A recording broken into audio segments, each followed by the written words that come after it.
नमस्कार, आप देख रहे हैं प्राइम न्यूज और मैं हूं आपके साथ आलोक शुक्ला। उत्तराखंड प्राइम में आप सभी का स्वागत है। देहरादून से आपको एक बड़ी खबर बताते हैं, जहां पर सीएम धामी की अध्यक्षता में कैबिनेट की बैठक और बैठक में 20 से अधिक प्रस्तावों पर कैबिनेट की मुहर लगी है। मंत्री सुबोध उनियाल ने प्रस्तावों की जानकारी दी है। 10% क्षैतिज आरक्षण को मुहर लगी है। सप्लीमेंट्री बजट को भी कैबिनेट ने अपनी संस्तुति दी है। संविदा आउटसोर्स कर्मियों को चाइल्ड केयर लीव की सुविधा भी मिलेगी।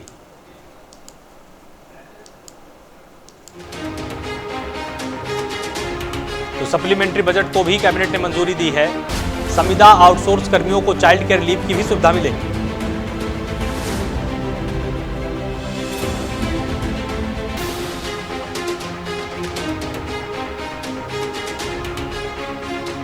और 10% क्षैतिज आरक्षण पर मुहर लगी है। सप्लीमेंट्री बजट को भी कैबिनेट ने अपनी संस्तुति दी है।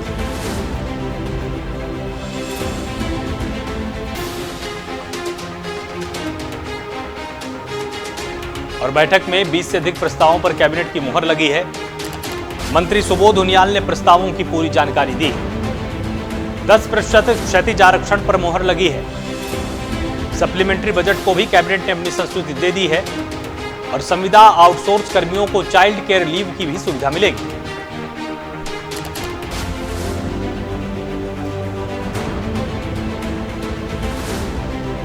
मंत्री सुबोध उनियाल ने प्रस्तावों की पूरी जानकारी दी है और 10% क्षैतिज आरक्षण पर मुहर भी लगी।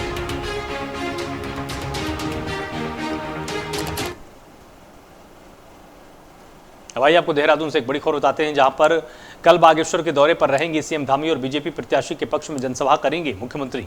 गरुड़ में आयोजित होने वाले रोड शो में भी वो हिस्सा लेंगे। रामलीला मैदान में आयोजित जनसभा में भी शामिल होंगे। तो बीजेपी प्रत्याशी के पक्ष में जनसभा करेंगे और गरुड़ में आयोजित होने वाले रोड शो में भी हिस्सा लेने वाले हैं। रामलीला मैदान में आयोजित जनसभा में भी शामिल होंगे और कल बागेश्वर दौरे पर रहेंगे सीएम धामी।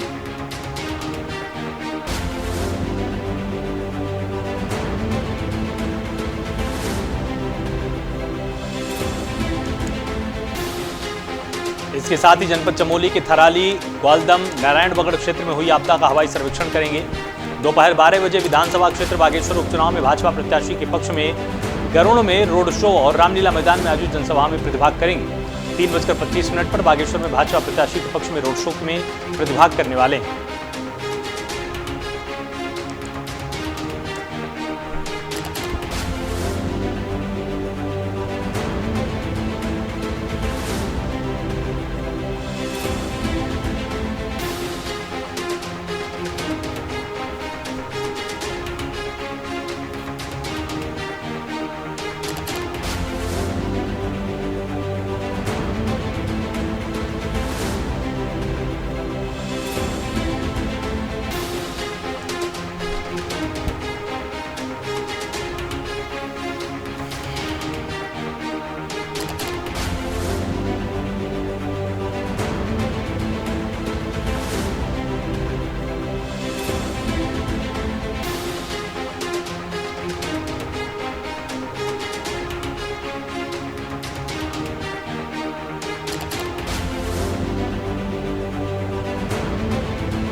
बीजेपी प्रत्याशी के पक्ष में जनसभा भी करेंगे और गरुड़ में आयोजित होने वाले रोड शो में भी हिस्सा लेंगे।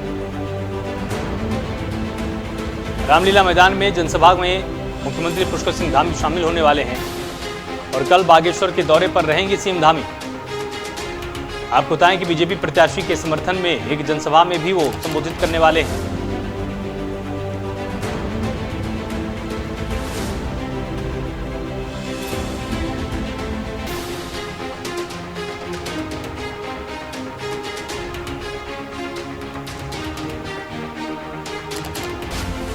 और रामलीला मैदान में आयोजित जनसभा में मुख्यमंत्री प्रतिभाग करेंगे और बागेश्वर के दौरे पर मुख्यमंत्री धाम ही रहने वाले हैं।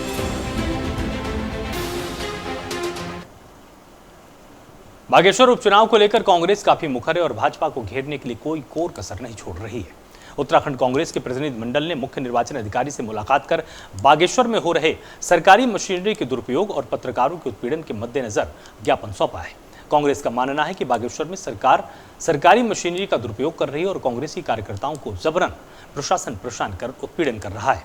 परमिशन के नाम पर प्रचार के लिए भी कांग्रेसी कार्यकर्ताओं को नहीं जाने दिया जा रहा है। यहां नहीं, वहां पर कवरेज करने जा रहे पत्रकारों को भी पुलिस प्रशासन और जिला प्रशासन रोक रहा है।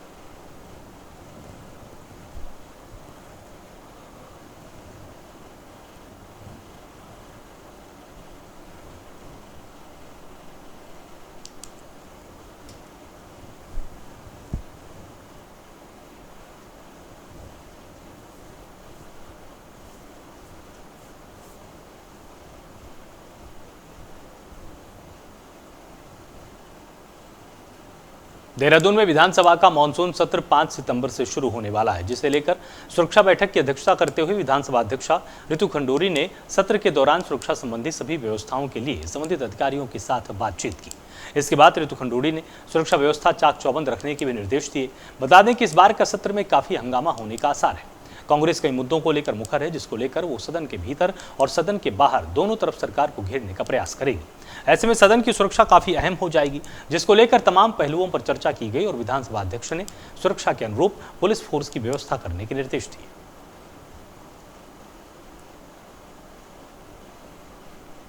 देखिए, आप सबको पता है कि 5 तारीख से हमारा सत्र मानसून सत्र शुरू होने जा रहा है और उसमें आपको ये भी भली भांति ज्ञात है कि हम लोग सुरक्षा बैठक किसी भी सत्र को शुरू होने से पहले करते हैं।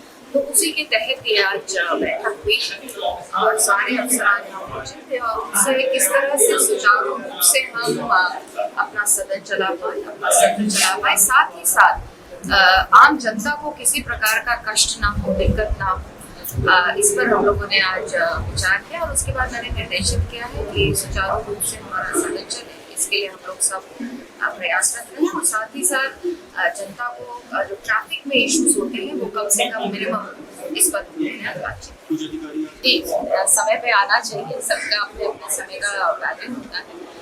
तो मुझे अच्छा नहीं लगा कि कुछ अधिकारी लेट पहुंचे या शायद अभी तक पहुंचे ही नहीं है, मुझे नहीं ज्ञात है, पर इसको मैं जानकारी दूँ।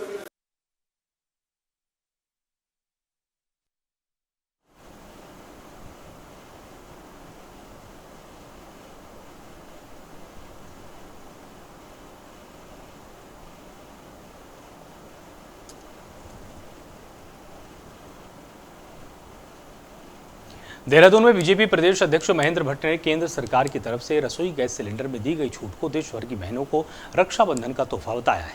वहीं प्रदेश अध्यक्ष उज्ज्वला योजना के तहत उत्तराखंड में 19 लाख गरीब परिवारों को चूल्हे के धुएं से निजात दिलाने को लेकर पीएम नरेंद्र मोदी का आभार जताया है।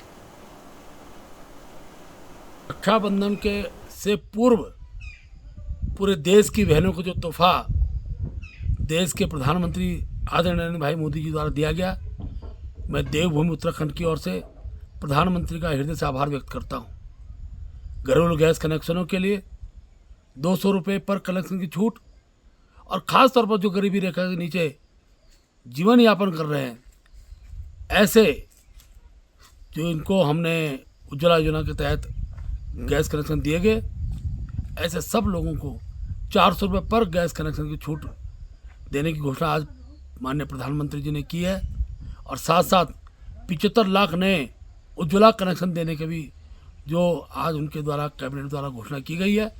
ये इस देवभूमि के साथ साथ पूरे देश की बहनों के लिए एक बहुत बड़ा तोहफा माननीय प्रधानमंत्री जी का है। मैं प्रधानमंत्री जी के प्रति आभार व्यक्त करता हूँ।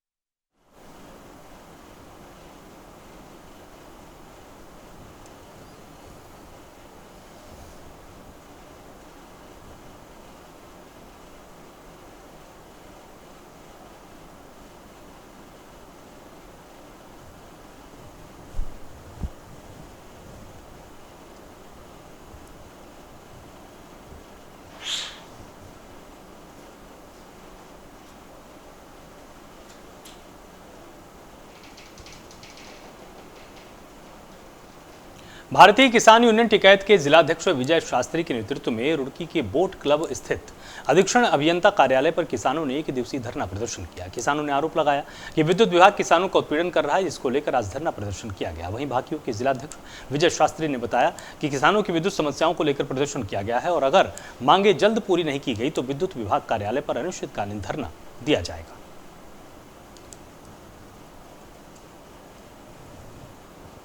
एससी के कार्यालय पर पहुंचे। जो हमारा मेन धरना चला गया किसानों की समस्याओं को लेकर 40-42 दिन से एसडीएम कार्यालय पर चला गया।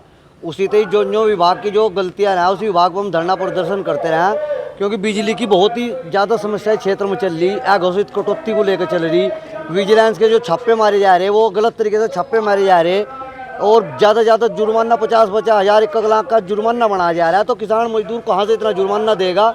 और ये जो बिजली की समस्या है ना उन्होंने लेकर आज यहाँ एससी कार्यालय पर धरना प्रदर्शन किया गया। आज ये एक दिवसीय धरना प्रदर्शन में आएगा। अगर बिजली की समस्या का समाधान नहीं होगा तो जल्द ही फिर यहाँ निश्चितकालीन धरना चलाया जाएगा। बिजली की एक तो कटौती बहुत हो रही, लगातार अघोषित कटौती हो रही, लोगों के खेतों में पानी भरा हुआ, उसको सांप बिच्छू निकल कर घरों में आ रहे।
बद्रीनाथ धाम में इन दिनों मंदिर परिसर की अद्भुत छटा के साथ भव्यता और दिव्यता को देखकर श्रद्धालु मंत्रमुग्ध हो रहे हैं।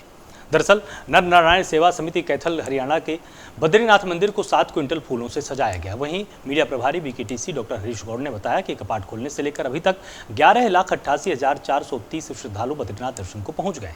बरसात में यात्रा धीमी पड़ने के बाद धीरे धीरे यात्रियों की संख्या प्रतिदिन 1500 से 2000 तक हो गई थी, लेकिन अब बद्रीपुरी में मौसम खुशगवार होने के साथ ही एक बार फिर से धाम में तीर्थयात्रियों की चहल पहल बढ़ने लगी है।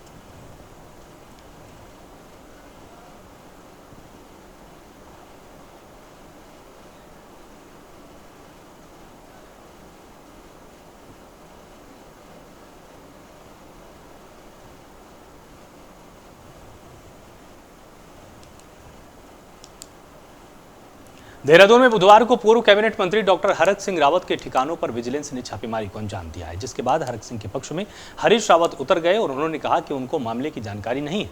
साथ ही हरीश रावत ने भी कहा कि भाजपा प्रतिशोध की भावना से काम करती है। भाजपा जिस जांच की बात कर रही है वो घोटाला भाजपा के कार्यकाल का है। उन्होंने ये भी बताया कि जब तक वो भाजपा में थे तब तक जांच क्यों नहीं की गई, जैसे ही कांग्रेस में आए भाजपा को घोटाले की याद आ गई। जब तक हरीश रावत का मुंह चल रहा है, जब तक हरीश रावत का दिमाग ठीक काम कर रहा है, जब तक हरीश रावत के पांव चल रहे हैं, तो सीबीआई और सीबीआई के दोस्त हरीश रावत के पास नहीं आएंगे। तो आप समझ लेना अब हरीश रावत रहा ही नहीं करेगा। हरक सिंह रावत के कल विजिलेंस का धावा भी बढ़ा, उसको कैसे देखते हैं? चुनाव से मुझे पूरी जानकारी नहीं है। मैं जब पूरी जानकारी लेने के बाद ही कुछ बात करूँगा। लेकिन भाजपा सरकार प्रतिशोध की भावना से काम करती है और ऐसे मामलों में प्रतिशोध साफ दिखाई दे रहा है कि जिस भ्रष्टाचार की बात कर रहे हैं वो तो उन्हीं के सरकार के समय का हिस्सा है। जिस भ्रष्टाचार की बात हो रही है, तो आपको भ्रष्टाचार आज याद आया जब वो कांग्रेस में आ गए? जब तक वो भाजपा में थे तब तक वो सरयू के पानी से धुले हुए थे, और जब कांग्रेस में आ गए तो फिर वो पापी हो गए।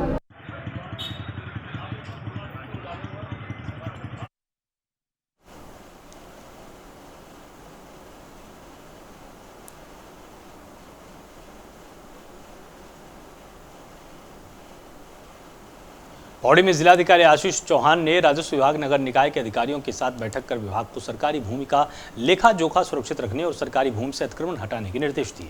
साथ ही जिले के समस्त उप जिलाधिकारी को क्षतिग्रस्त पोलिंग स्टेशन की रिपोर्ट भी उन्हें तत्काल देने के निर्देश दिए गए हैं। बैठक में जिलाधिकारी ने राजस्व विभाग और नगर निकाय अधिकारियों को अपनी अपनी भूमि की जांच कर उनका भौतिक सत्यापन करने के बाद सरकारी भूमि पर हुए अतिक्रमण को हटाने के निर्देश दिए गए। इसके अलावा जिलाधिकारी ने जिले के सभी उप जिलाधिकारियों को अपने अपने क्षेत्र में उन पोलिंग स्टेशन का स्थलीय निरीक्षण करने के निर्देश दिए हैं जो आपदा के कारण क्षतिग्रस्त हो चुके हैं।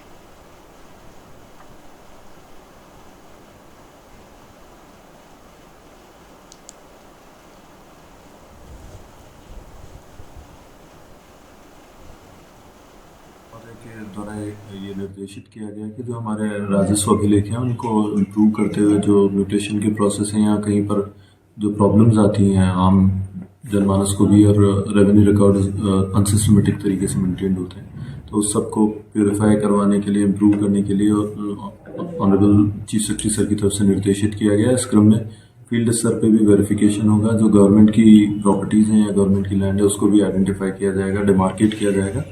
साथ ही रेवेन्यू रिकॉर्ड्स में भी जो इम्प्रूवमेंट की कोशिश है वो की जाएगी। में जो बैठक ली है उसमें लगभग 50 बूथ हमारे क्षतिग्रस्त पाए गए हैं। उसका रैशनलाइजेशन, पोलिंग स्टेशन का रैशनलाइजेशन का प्रोसेस चल रहा है, अगले 2-3 दिन में समाप्त हो जाएगा। और जो आपदा के कारण क्षतिग्रस्त हैं या अनुपयुक्त मतदान स्थल है उनके संबंध में जो सूचना होगी उनके बाद अपडेशन या उनका वैकल्पिक बूथ ढूंढने का कार्य किया जाएगा।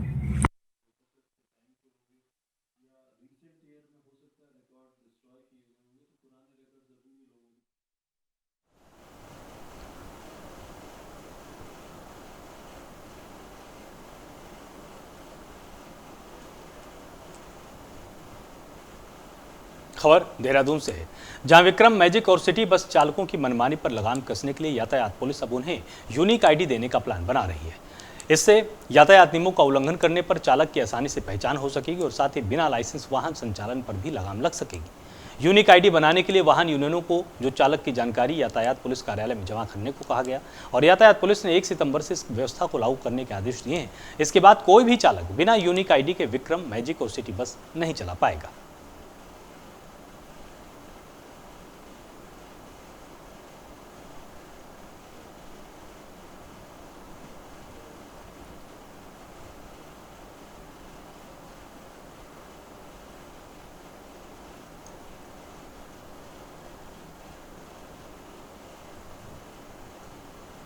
देहरादून यातायात पुलिस द्वारा समय समय पे सिटी बस, मैजिक और विक्रम संचालकों के साथ मीटिंग की जाती है, जिसमें एक बात सामने निकल के आई है कि जो ये विक्रम ओनर हैं या मैजिक बस संचालक हैं, ये अपनी जो गाड़ियां हैं ये डेली बेसिस पे रेंट आउट करते हैं, जिसमें ड्राइवर और जो ओनर हैं इनके बीच समन्वय के अभाव के कारण कई बार यातायात के उल्लंघन होता है, जिसका भुगतान मालिकों को करना पड़ता है। इसका एक समाधान सजेस्ट किया गया था कि ड्राइवर्स को वेरीफाई करके उनकी एक यूनिक आईडी बनाई जाए और ड्राइवर्स का एक पूल बनाया जाए।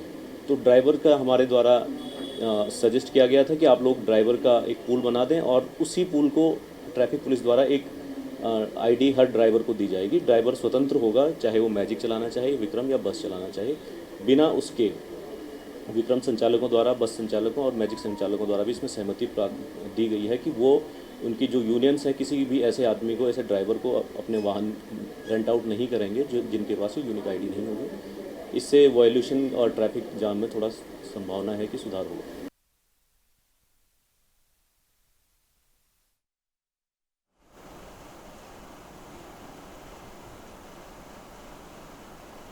उत्तराखंड में इस समय 4 धाम यात्रा चल रही है, जहां भारी तादाद में श्रद्धालु इस यात्रा में पहुंच रहे हैं। हालांकि इस बार मानसून सीजन में कई बार यात्राएं जरूर बाधित हुई थी, लेकिन इसके बावजूद भी श्रद्धालुओं का 4 धाम में पहुंचना लगातार जारी है। बद्री केदार समिति के अध्यक्ष अजेंद्र अजय ने मानसून की वजह से बीच बीच में यात्रा प्रभावित होने की बात कही है। उत्तराखंड में 4 धाम यात्रा लगातार जारी है।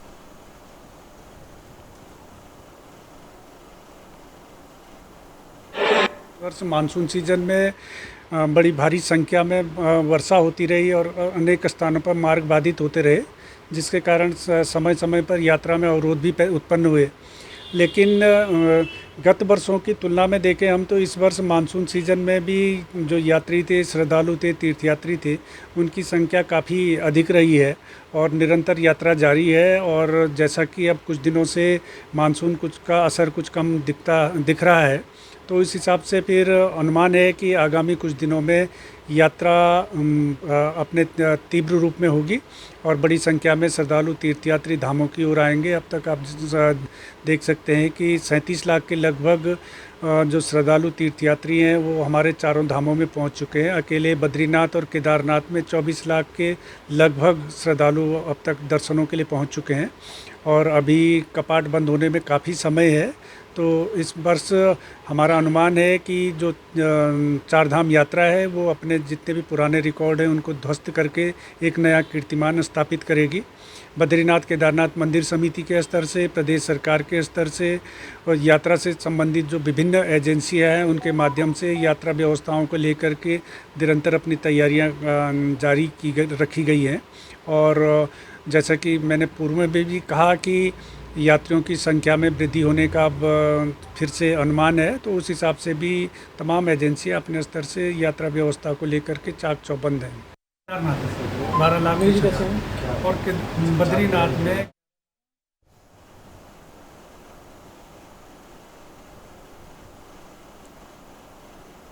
उत्तराखंड में पिछले 4-5 दिनों से मौसम का मिजाज खुशनुमा बना हुआ है। राज्य के पर्वतीय क्षेत्रों में हल्की बूंदाबांदी के साथ ही मैदानी इलाकों में उमस भरी गर्मी पड़ रही थी और मौसम विज्ञान केंद्र ने कहा है कि राज्य में एक बार फिर से मौसम का मिजाज बिगड़ने के आसार हैं, जिस दौरान 4 सितंबर तक राज्य के 5 जनपदों में भारी बारिश की संभावना जताते हुए येलो अलर्ट जारी किया गया है।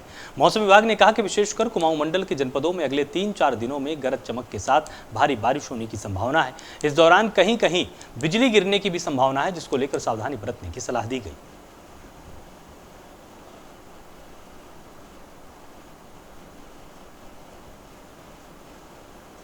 उत्तराखंड प्राइम में फिलहाल इतना ही। आप लगातार जुड़े रहिए प्राइम न्यूज के साथ। नमस्कार।